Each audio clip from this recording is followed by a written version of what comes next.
sundin po natin itong mga prinsipyo at mga doktrina at mga batas o tratado na ating pinipirmahan. Kung hindi, ay magkakaroon talaga ng kaguluhan po yan. Eh, yung mapahayag po nila, hindi tayo pwedeng diktahan ng kahit na anong bansa. China man yan, or ng Amerika, o ng Europa, hindi tayo dapat madidiktahan yan. Pero sa nakikita natin, parang ang nagdidikta sa atin, Amerika eh. Kung ano yung gusto ng Amerika, yun ang sinusunod natin eh. Hindi ba? Pero kung ang tingin po ng ating pamahalaan at ang tingin po ng Departamento ng Tanggulan, or Department of National Defense or ng Armed Forces of the Philippines ay hindi na po tayo makikipag-ugnayan sa China, liwanagin na natin yung position po ng Pilipinas po dyan para hindi po mapipiligro yung ating sitwasyon. Dahil sa ngayon, mas malaki po ang mawawala sa atin kung sakali man pong hindi natin mapagtibay itong kasunduan ng Pilipinas at ng China at ipagpapalit po natin ang sitwasyon po ng ating ekonomiya at ng seguridad po natin dahil sa kagustuhan po ng ibang bansa.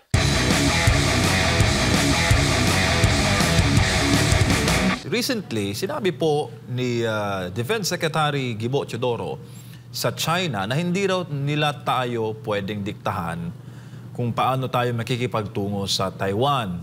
Ang isyong ito ay lumabas hinggil po sa napabalitang merong isang Taiwanese diplomat na pumunta dito sa Pilipinas na ikinagalit po ng China. Ano po ba itong issue na ito at ano po ang One China policy na napagkasunduan ng Pilipinas at ng China na sundin po natin bilang tayo po ay may ugnayan sa bansang China?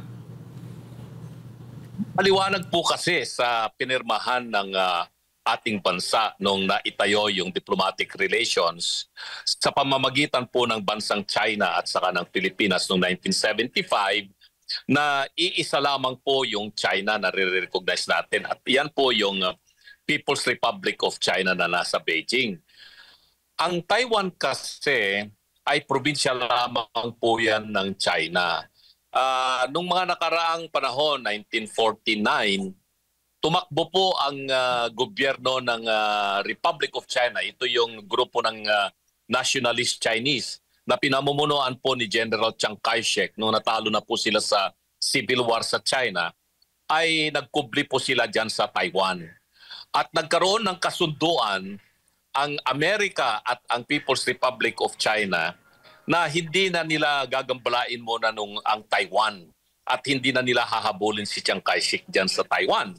Kaya naging dalawa ang gobyerno ng China, yung Republic of China na pinamumunuan ni Chiang Kai-shek, napunta yan sa Taiwan, at saka yung People's Republic of China na pinamumunuan naman ni Mao Zedong na siya na po yung naging pinuno ng bansang People's Republic of China na naitatag noong 1949. Noong mga 1970s, nagkaroon na ng ugnayan yung People's Republic of China at ang Amerika. Sa pamumuno po yan ni Mao Zedong at ni former President Richard Nixon. At yun, pinag-umpisa na po nila yung pag-uusapan nilang pag-establish ng diplomatic relations ng Amerika at ng Beijing o ng China. At ang Pilipinas ay napakiramdaman din ng ating bansa na kinakailangan na kilalanin na natin ang People's Republic of China. Kaya noong 1975, na itatag yung diplomatic relations ng Pilipinas at ng China at nagkaroon ng pirmahan ng June Communique na iisa lamang na China ang ating re-recognize. At yun po yung gobyerno sa Beijing o yung People's Republic of China. Yun naman pong sa Taiwan, wala na, iniwanan na natin yan. Pero ipinagpatuloy pa rin natin ang ugnayan sa Taiwan bilang probinsya ng China at nire-recognize natin yung economic relations. Kaya nagtayo tayo ng Manila Economic Cultural Office sa Taiwan at ang Taiwan naman nagtayo rin dito sa Pilipinas ng Taiwan Economic Cooperation Office nila o TECO. So ang ugnayan natin sa Taiwan ay pang-ekonomiya lamang, hindi pang-diplomasya o pang-gobyerno.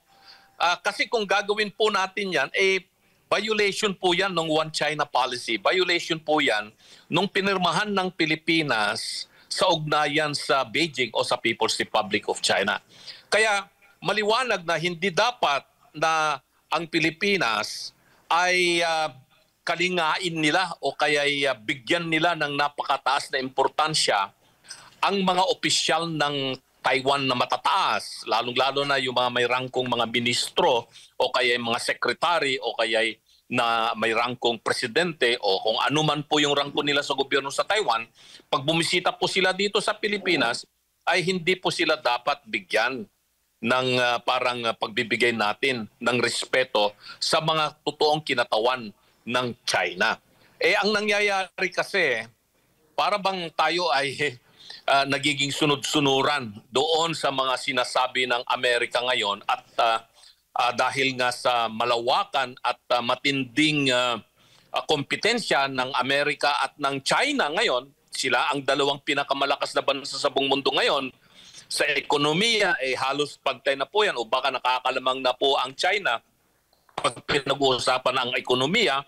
At sa military naman, ay pangalawa ang China sa Amerika. Wala tayong pagdidibatihan po dyan. Dito ngayon pumapasok yung ating bansa na nasusuong tayo dito sa hidwaan ng China at ng Amerika na wala naman po tayo dapat na pakialam sa kanilang matinding labanan sa ekonomiya, sa labanan nila kung sakali man po magkaroon ng problema sa seguridad, huwag tayong makikialam.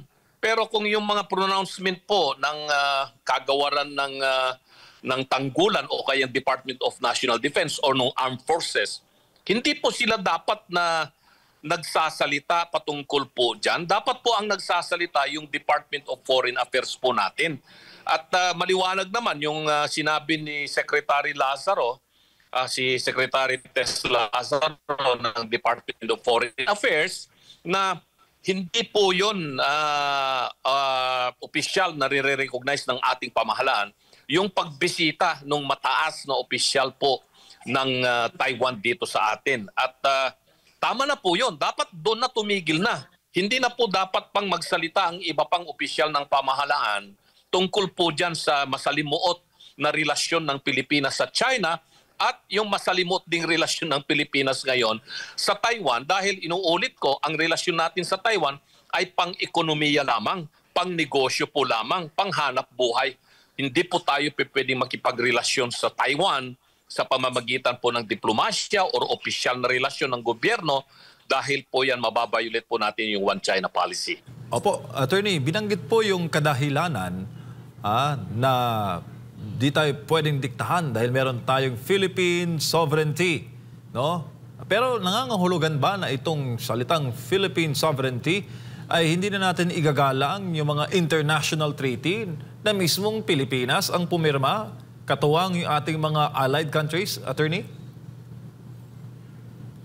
Maliwanag sa international law, meron tayong tinatawag na principle or doctrine of pacta sunt servanda.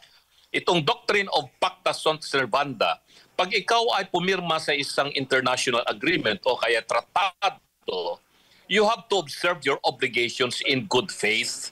Kailangan po yan. Nakalagay po yan sa ating saligang batas that we follow One China policy, we follow independent foreign policy, and nilagay po yan sa ating Constitution that we adopt the generally accepted principles of international law as part of the law of the land.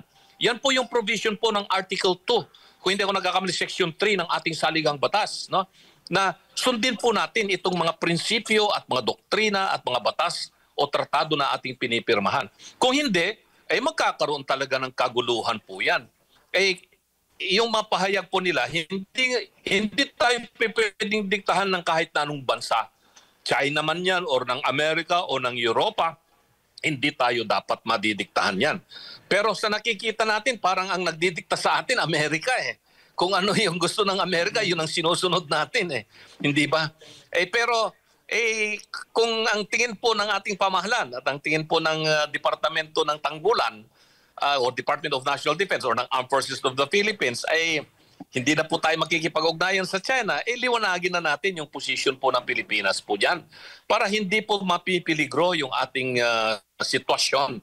Dahil sa ngayon, mas malaki po ang mawawala sa atin kung sakali man pong hindi natin mapagtibay itong kasunduan ng Pilipinas at ng China at ipagpapalit po natin ang sitwasyon po ng ating ekonomiya at ng seguridad po natin dahil sa kagustuhan po ng ibang bansa. Uulitin ko, hindi po tayo pwedeng madiktahan ng sino mang bansa ng Amerika, ng China, ng Europa, ng Japan, ng Australia o ng kahit na anumang pong bansa. Kasi nga po tayo, sovereignty po tayo, may soberenya po tayo.